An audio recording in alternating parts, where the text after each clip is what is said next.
Warsaw is a member of the League of Green Embassies, wherein you have undertaken to lead in meeting those goals, which is also a good thing.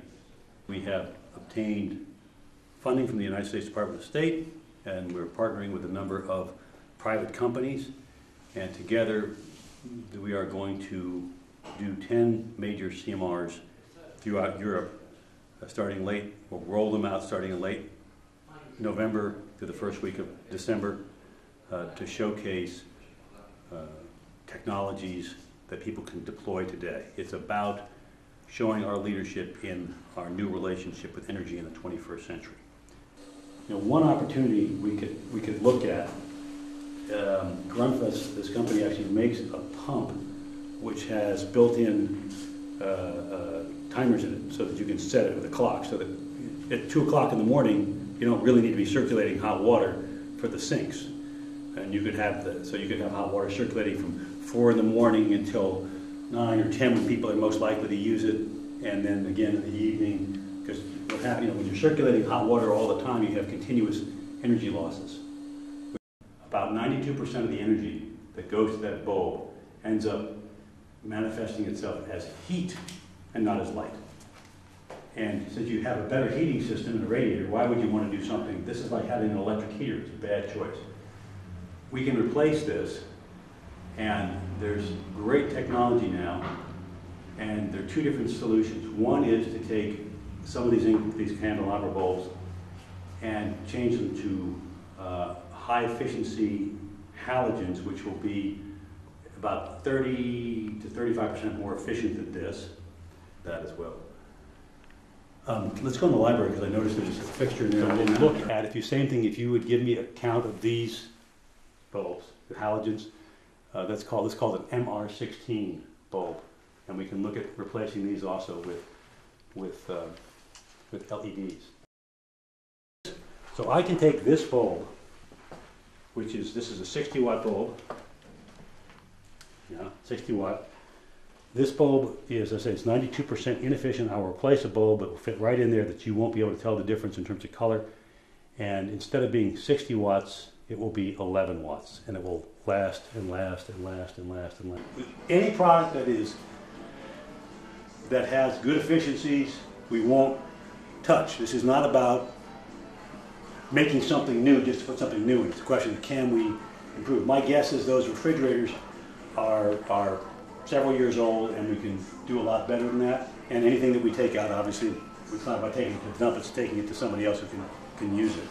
So that one of the things that we can look at too is we can talk to the guys who make that is, what you have now is a thermostat, but it's not a programmable thermostat. Meaning, if it's set at 25 degrees, it's running 25 degrees 24/7 all the time.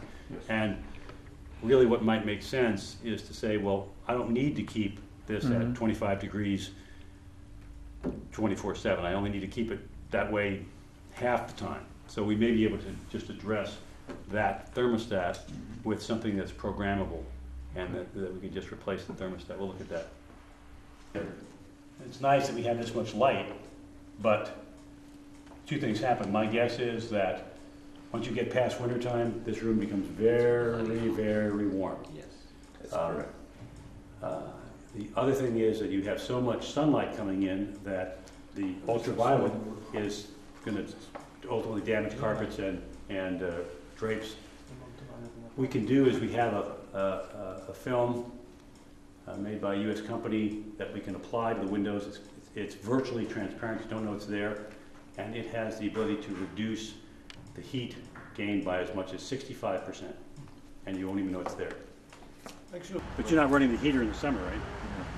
It's just you're just taking solar. Maintain what's here right now. But you mean you filter the water, but you're not heating the water in the summertime. It's just in the winter. When the temperature drops really, and we know that someone wants to use, yes, we heat, but normally no. Okay. And it's also covered for the seasons that it's not used. It's covered with a canvas. Okay. Insulated cover.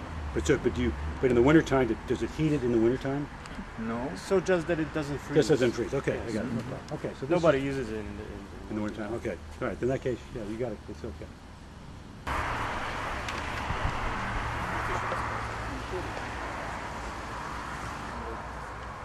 We have a big For the lamp flag. for the flag, but some lights on the walls. But I think it's all finished.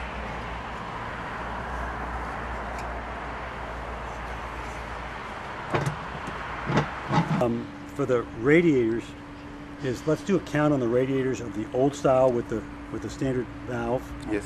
and then the new ones, that Honeywell system. Mm-hmm. We'll talk to Honeywell and see if we can put a smart thermostat in Okay. those. My guess is if we change that one Grundfos pump to one that's programmable, so that we don't want to get into plumbing to put a separate loop in for the kitchen. That would be really troublesome. But if the kitchen, if they're having an event, if the hot water is running, they're going to have hot water anyway. To your point about losing water, you don't lose that much heat, but it's all that other 24 hours a day, 7 days a week when you're just heating and heating and heating and heating. If we turn it off for a couple hours, you'll still get your dry bathrooms, but I think the heating costs will go down a lot on that. And